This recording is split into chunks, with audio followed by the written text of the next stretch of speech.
So, yeah, my name is Habib Khan. I'm one of the founder and director of Meristem Design. So, if some of you may or may not have heard of us, our background is designing and installing public realm green infrastructure, which includes parklets. You may have seen some of our parklets across London. We've done about 300 of them across the UK. Our mission is turning the urban grey green. So that is our mission statement, and that's what we're focusing on. Let me just go to the next. Our services, green screens, living walls, parklets, rain gardens, street furniture, and suds planters. We've been quite very busy working with local authorities. So most of our clients are local authorities. We deal with 29 of London, 32 local authorities. At any point in time, we're always active with at least about half of London authorities. So we're very busy around there. Although we do work outside of London. Yeah, as I mentioned before, we're working with Surrey County Council. We go all the way. So we're working at the moment with Bristol, Bath. We're doing one in the Midlands. So we've just installed some in Northern Ireland, and we're about to roll out some of our projects in the Republic of Ireland. So and we've been very busy picking up awards for our work. So, what are rain gardens? So, some of you may be familiar with rain gardens. Some of you people may not be familiar with rain gardens. So, the ones who are not familiar with rain gardens, let me just click into this. So, a rain garden is essentially nature's way of slowing down the the the, the rainfall during heavy downpours. Because the problems we have at the moment is we have so much hard surfaces. We've built upon so much of our land that when it's a heavy downpour, our Victorian sewer system just cannot cope with it. So nature has its own way of absorbing rainwater, slowing it down and capturing it. And this 100 years ago, we didn't have flash flooding because obviously we had so much greenery. So what we're now doing is trying to reintroduce greenery to slow the water down. So, when we're going to install a rain garden, we really need to look at the rainwater modeling data. So this looks at which way the rainwater flows, which way it goes down the streets, and where the nearest existing sewer connection pipes are. So we can't just pick where a rain garden is to go. We can do with planters and parklets, but when it comes to rain gardens, the data and the rain flows will dictate exactly where we need to put the rain garden to capture the rainwater. We do construction drawings, so this shows you, the depth, the width, the height, the perforated pipe at the bottom. You can see this is how it looks at a typical rain garden. So you've got the curb edging along the sides here. Then, we've got the perforated pipe. This normally connects into an existing utility connection, could be Thames Water for London, for example. And then you've got the shingle layer, the subsoil and the membrane, and you've got the planting at the top. So this is a very typical kind of traditional rain garden cross section. The impacts of the rain garden are quite instant, and you can see these are the ones in Merton. So there's the school on the right hand side, and this is the pathway that people used to come in the mornings and the afternoons to pick up the kids and drop them off. This is only during a light rain shower. The sewer connection here is all blocked up. All the silt goes into it, and it's just not. There is a drain there, but it's never worked. So what we did is we come along, we ripped this up, and we did this with Merton Council, and then you can see on the right hand side the rain garden that went in there. And since then, we've not had any problems with this particular location. So it does show quite an instant impact. Various curb options for rainwater channels. So on the right hand side, you can actually see. Sorry, on the left hand side, these are the ones that we did in Hackney. So this is quite a nice drop curb, and it allows the water to go straight in there. This is the ones in Merton. So we have quite large inlet channels in Merton from both sides, and they both have like we call it aprons, just to allow to catch some of the sediment, the silt sediment. On the right hand side, this is probably one of the earlier models, but it can show you what happens if we just have gaps in the curb. You can already see the vegetation coming out. And when you've got autumn leaves, that also blocks rainwater. And the rainwater comes down here. You really want it to go into this area uninterrupted. And if you have got this vegetation, it can slow it down. So a cross section of what a rain garden is. This is a typical one. So it's sub-base. So the sub-base can be aggregate stone of some type, could be shingle or we're also looking at other systems like hydro rock at the moment. Then you've got a topsoil layer. You normally have a membrane between the sub base and the topsoil to stop topsoil from going straight in there. Then you've got the freeboard at the top, and that freeboard is there for intermittent flooding. So when you do have a heavy downpours, we do get emails and photos on social media going, look, your rainwater's flooded, your rain garden flooded, and we have to say to them, well, it's meant to do that. It intermittently floods, captures the rainwater, and then allows it to absorb into the topsoil.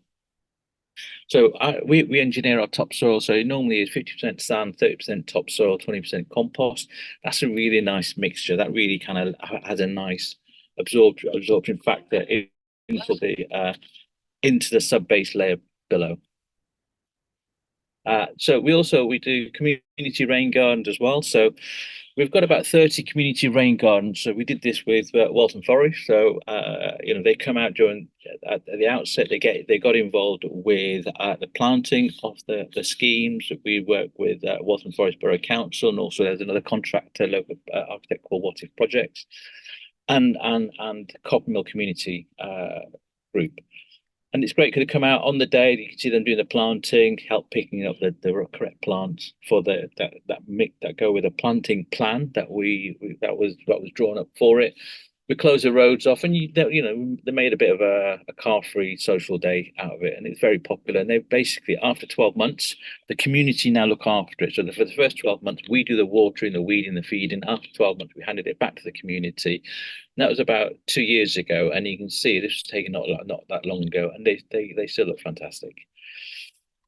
We also do a lot of converting low traffic neighbourhoods into rain gardens, because you've already created this low carbon area to encourage walking and cycling, but a lot of the planters that went in there were temporary. So what we're doing, there's about 30 of them installed, 35 installed in Lambeth.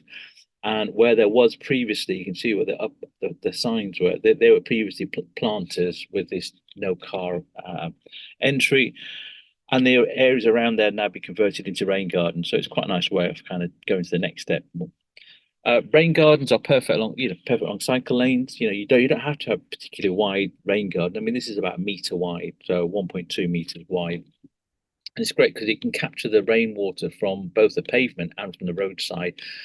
And if it's done in this particular manner, you've also got a green barrier between yourself and the car. So we can put plants in there that also absorb a lot of the pollution from passing vehicles.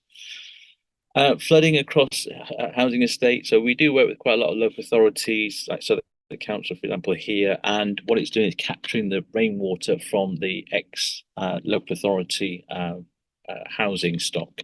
The downpipe comes, you can see it going in there, you can see the pipe going into these planters. These are 6 meters long by 1.2 by 1.1. You've got a guttering system at top that allows the water to evenly flow into the different planters. They are connected beneath each of them, so we can do very, very large roof areas using this concept.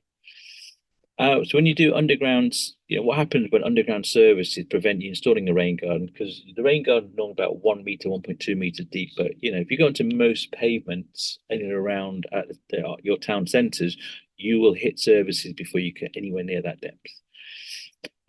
So what maintenance do they need as well? Again, I'm going to pick up on the maintenance. So the maintenance of the rain garden is, collecting. We do need to go out there. I would say about 25 times a year, do the watering, the weeding, the feeding on a typical kind of rain garden.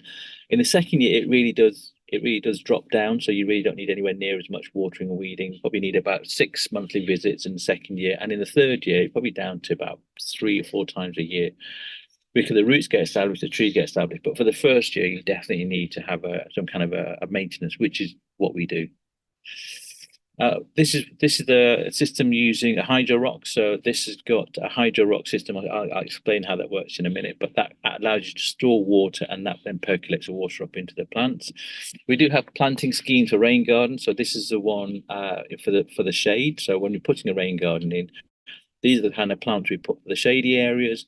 For the partial shady areas, we have a different planting scheme, and when you've got a full sun. So not all of our rain gardens will look the same. So depending upon if it's in a shady area or a sunny area, we do need to pick the right planting mix for that. And we do planting plan. So this is like a typical planting plan. It's actually got trees in it. You've got some walkways in there. You've got footpath in there. So, you do need a planting plan for a rain garden. You need to pick the right plants that are drought tolerant, but can also handle intermittent flooding. Schools, we've got 1 in 5 London schools are affected by flooding.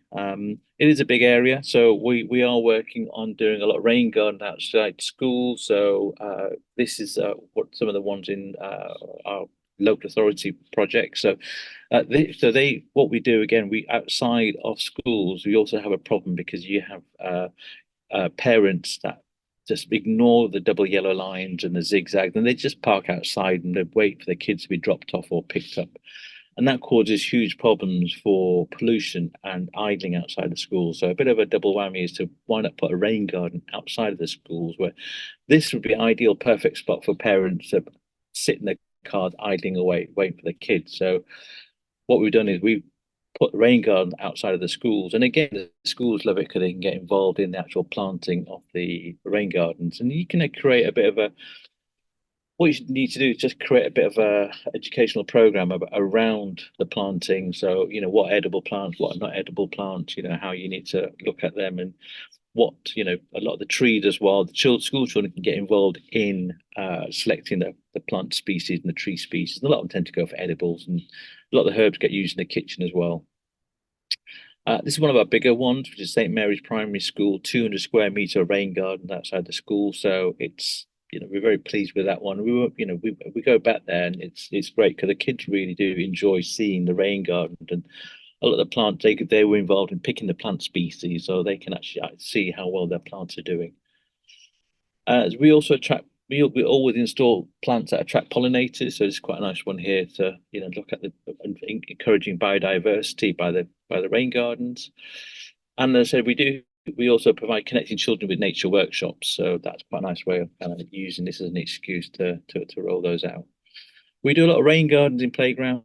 So we did this with the London Borough Hounslow. The school here floods every single year and has huge flooding problems. I think when they laid this surface down, they didn't have the rainfall drop correctly. It should have gone from left to right. It doesn't. It's raised a little bit in the middle, which creates pooling, and the water just wasn't going out. So what we did is dug up the planting area, and there's huge roots and an old tree there, and we created a rain garden.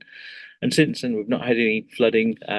Also, the downpipes here are all connected into this rain garden, then it goes out and connects into the existing sewer network. So we also suds planters in schools. So we work with the Mayor of London, the Greater London Authority, funded by the DFE and Thames Water. So part of that, there was 564 planters in 72 schools in 1 year, and I said it was funded by the Mayor of London. It's kind of climate resilient schools, so that was a program that it was brought in under. So this is another system we've got two types of system that we use for our suds planters. So the ones we were doing when the schools are using a standard shingle with a membrane with the suds planters above it. But we also do have another suds planters that we are now testing and trying out. This has got an orifice restrictor that allows you to slow down the rainwater and it goes out. So this is for a utility company based in the north. And then this is another product that we're trying at the moment called Hydro Rock, and this allows you to store the water here, and then it slowly kind of percolates the water up into the soil. So it means you need less watering of the plants. So, but the ones we did for the GLA with the standard shingle construction. We also have a hybrid approach. Remember I was saying before that not all surfaces you can actually dig down into just because you've got so much surfaces below ground. So what we did is a bit of a half and half, where half the rainwater, the rain garden is actually protruding up. So from street view, if you down the high street, it just looks like a standard planters, but it's actually gone below ground. You can see a water inlet there, 20 millimeters. That allows the water to go in. You can use hydro rock or shingle, and that allows you to water the plants above. So it's half a planter, half a rain garden. It doesn't have a base in there. This is what it looks like. These are the Croydon planters. So you can't really see, but that's actually, we cut out the tarmac at 200 mil and we dropped it into the surface there. You can also do it on soft ground as well. So we are working with local authorities to put some of these into the school playing field. So this is where you've got a playing field that's flooded, and what they're doing is putting these kind of rain garden planters in the area. How much water is collected? To be honest, it's completely down to the size of the suds planter itself as to how much water is stored and reduced. Innovations include, if you want to have flow meters, weather stations, suds, hydro rock. So a lot of these are available. The GLA were worked with at King's College London. I think I might have seen Holly on one of the attendees today, but she worked with King's College London. There's some fantastic data about how effective the planters were in collecting rainwater throughout the year. We also provide school audits, so that's something we do. We do with businesses as well. So we look at the downpipes and look at the areas and identify locations for rain gardens and suds planters. We do the whole 360, so we do the horticulture planting, suds design, installation, maintenance, and educational programs. So we've been keeping ourselves very busy in this area. Just to finish off with the Royal Docklands corridor. So we did this with Newham Council, who did some amazing design. So if any are familiar with the Royal Docklands, it's a very built-up urban area. Some people say it's kind of quite deprived as well in a lot of places, and just not a lot of greenery because it's all been flattened to build up new properties. So these are the visualizations. Again, the Mayor of London and Newham Council led on this, and this is a visualization of what they need to look like. So a lot of planting along the road. You can see the Docklands down there. So it was at 5 miles of continuous rain gardens along the Docklands corridor. This is Britannia Village and Silvertown Way. So we started planting last March. So this is what it's like when it went in March. And this is what plants look like in that time of the year.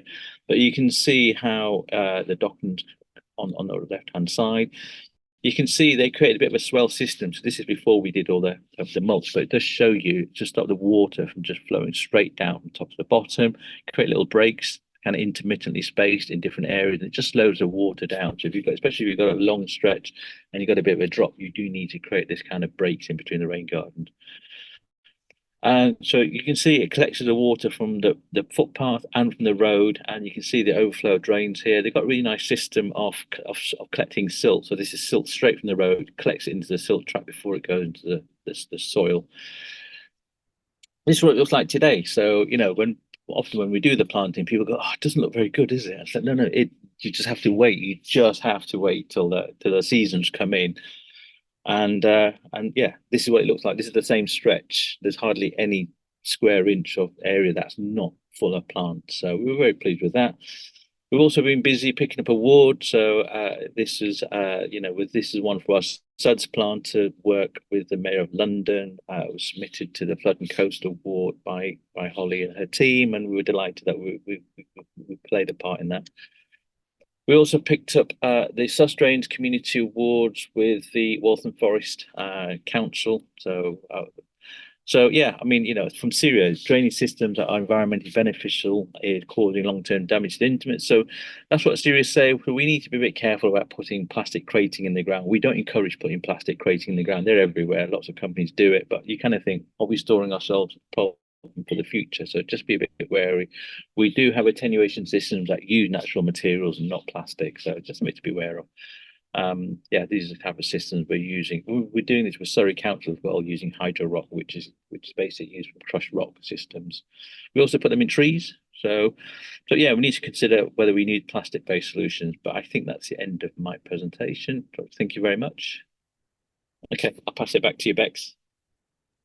Fabulous. Thank you so much. Wow, a whistle-stop tour. I think we're all reeling from such incredible photos and imagery of stuff that's really happened. And I think that's really exciting about this space. It's kind of new and developing so rapidly. And thank you ever so much for sharing such incredible solutions. Thank you very much, Haji. That was really interesting, and there will be a few crossovers with mine, but it's good you're the expert, so that's great. Right, so you know who I am. So just in relation to my role with sustainability, because sorry about the train in the background. So I'm at Mero today, which is a working depot. So apologies, you might hear lots of different noises in the background. So Mero is our main depot in Surrey. We have 3 other depots as well. So I look at sustainable materials, products, EV, alternative fuels, services, that obviously have a positive impact in the environment rather than a negative, and also a positive impact on society and biodiversity.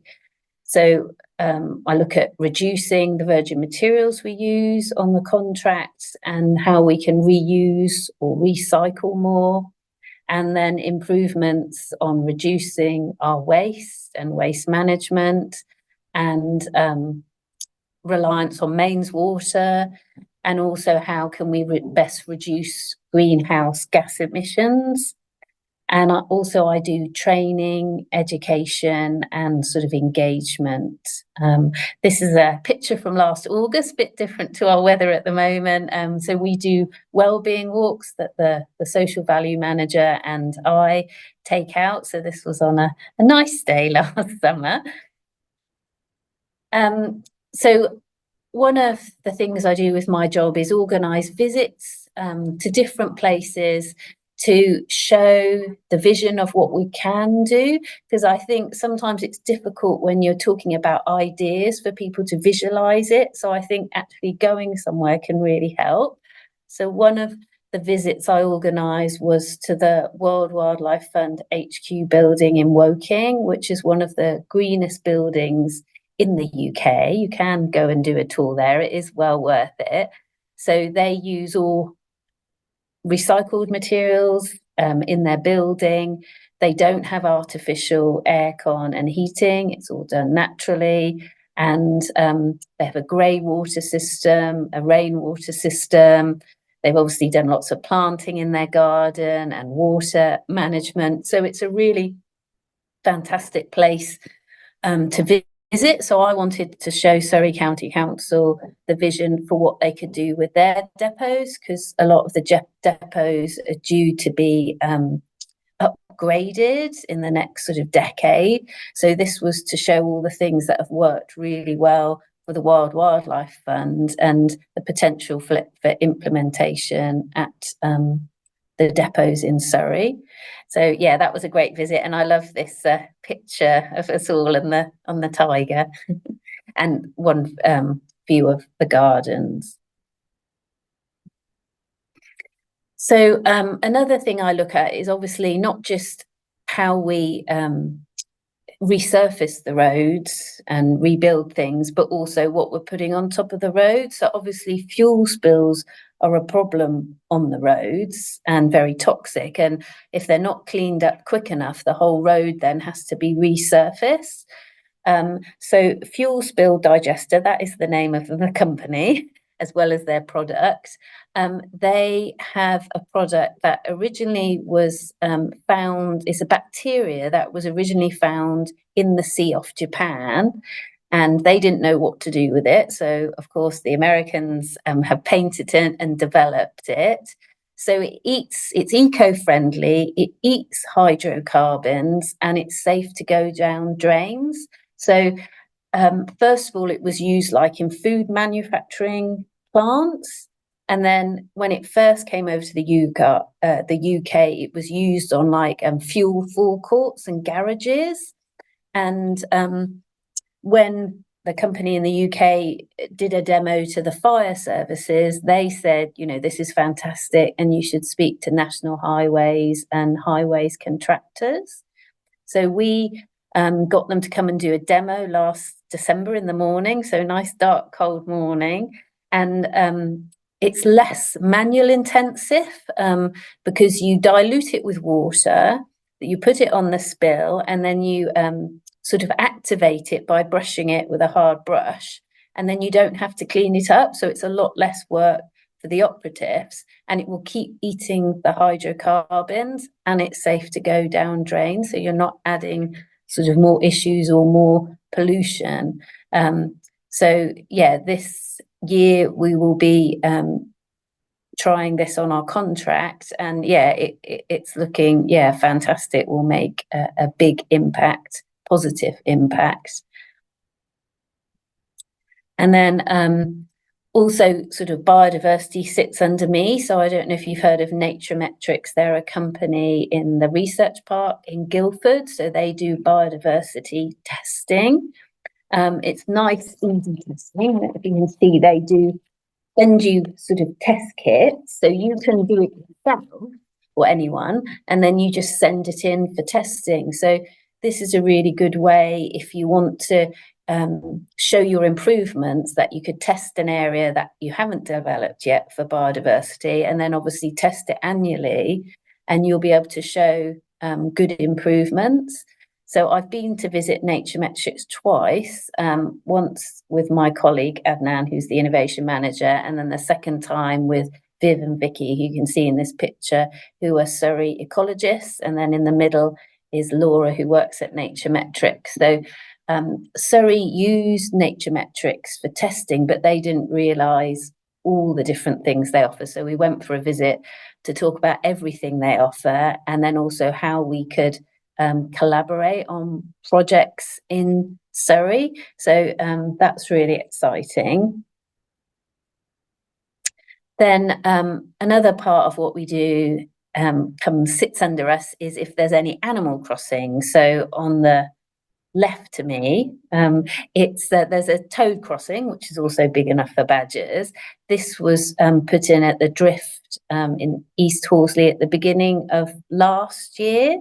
And then on Surrey ecologist finger, that's a great crested newt, who are a protected species in the UK.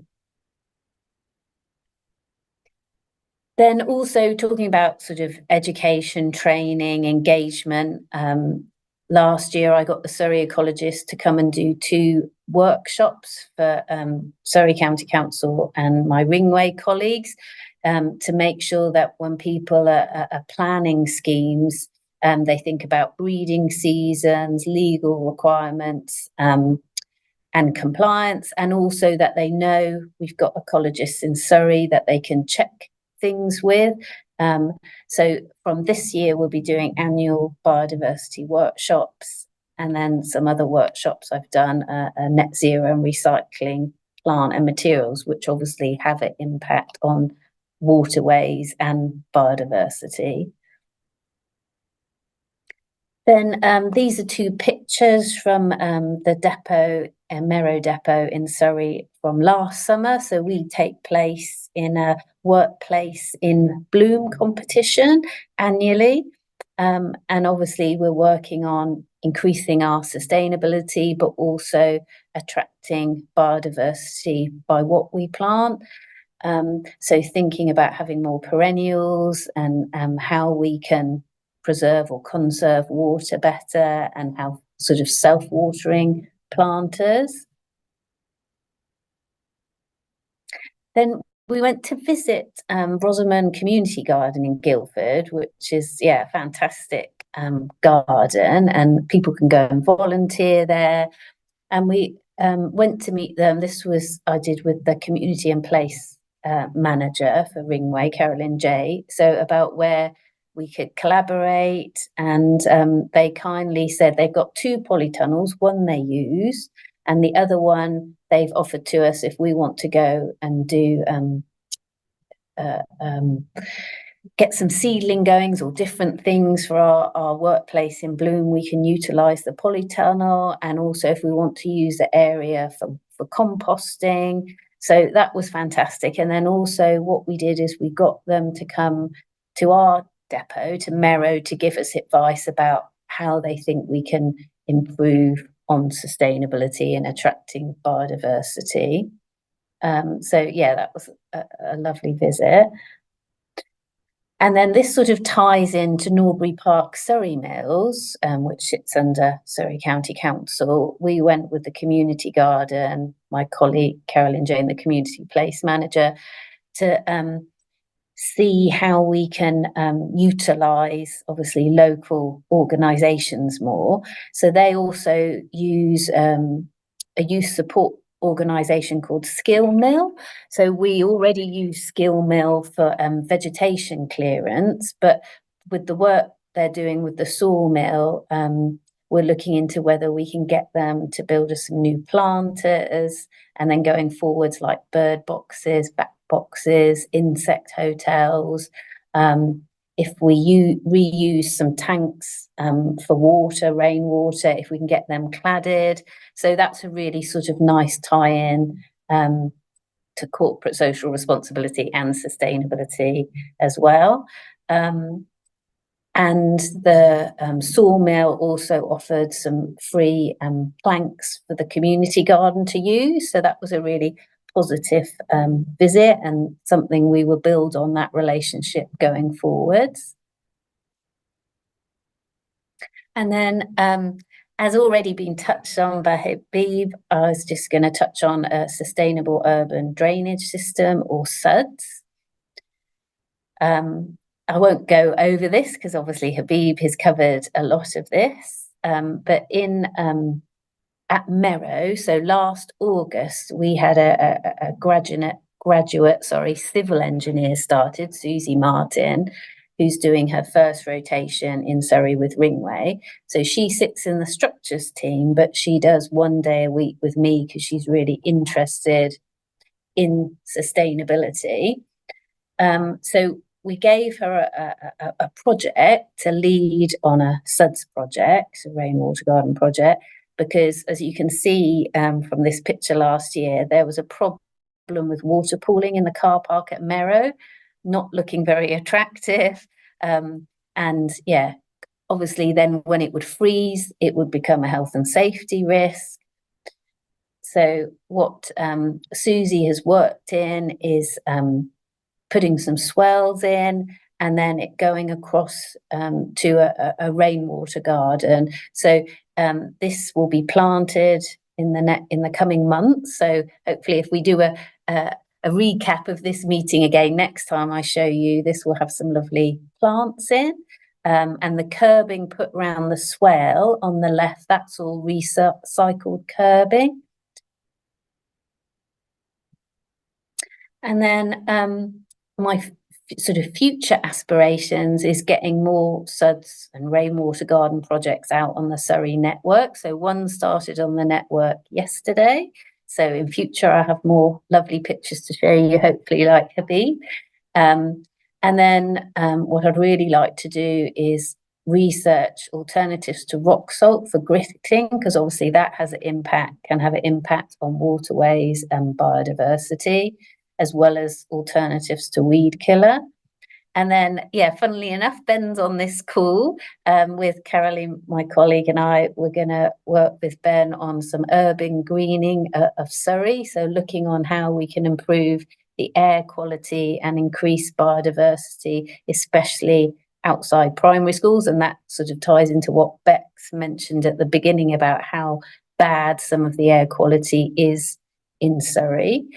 And then also, as I mentioned, with nature metrics and the Surrey ecologists earlier, what projects we can work on with them, like conservation verges, wildflower verges, any sort of water projects like SUDS or reed beds. So yeah, lots of great things happening and in the pipeline. And I put any questions, but Beck said obviously we'll come back to that. So thank you very much. I'll stop sharing now. Thanks so much for that, Zoe. That was really insightful to see, you know, projects in train at the moment for Surrey, and some really local examples. So we can all pop down to Mero to see that rainwater garden, how it's developing. That's fantastic. Great stuff. So I guess this goes over to the audience now for our Q&A. I can't see any questions in the chat, so I'm assuming everybody has been holding on to the questions that they like to ask today. So if everybody fancies it, please feel free to put on your videos, and we can take any questions you may have.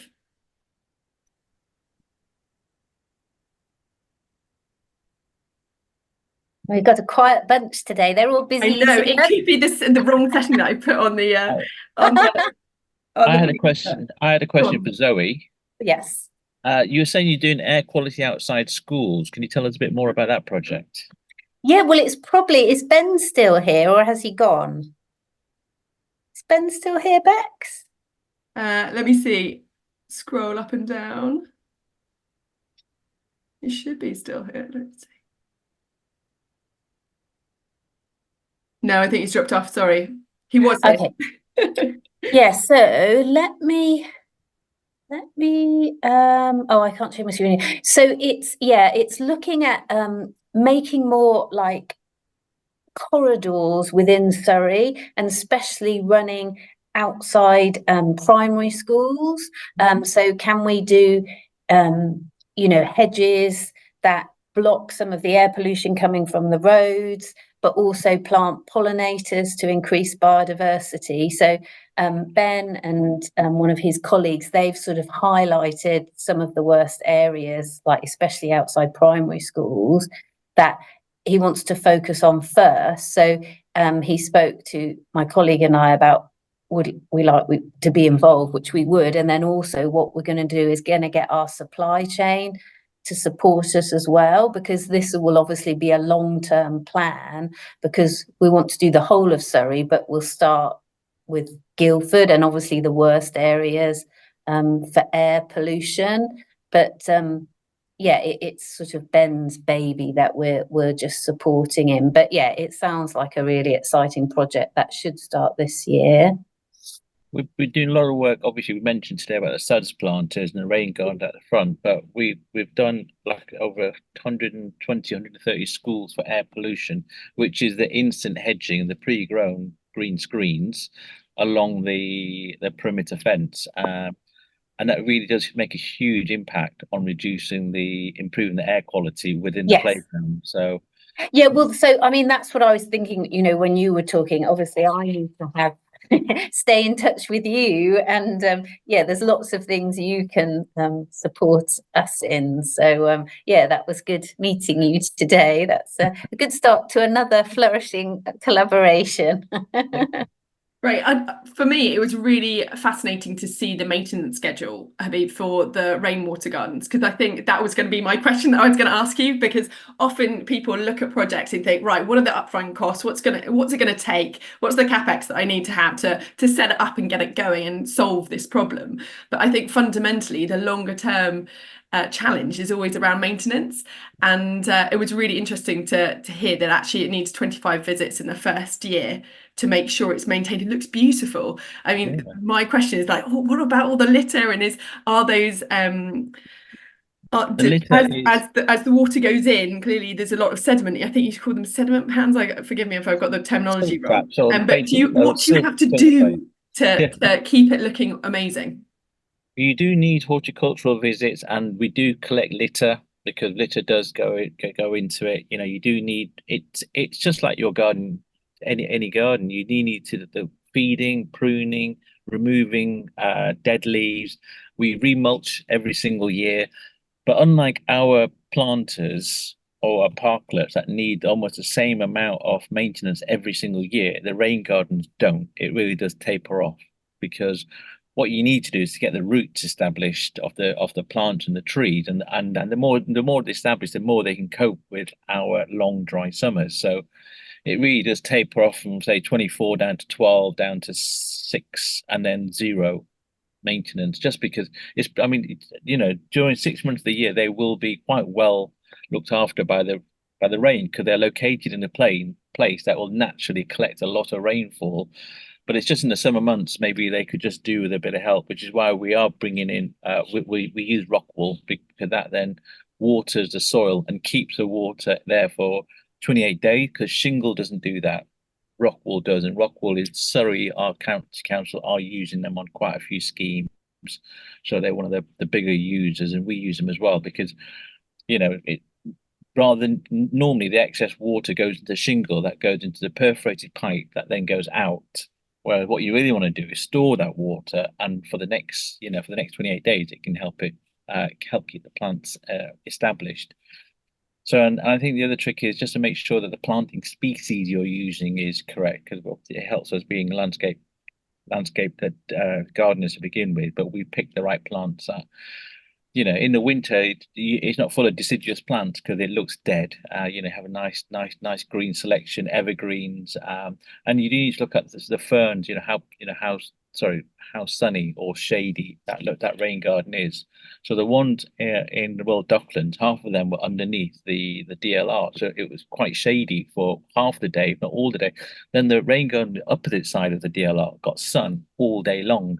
When you look at the plant species, they were very different from one side of the road to the other side of the road.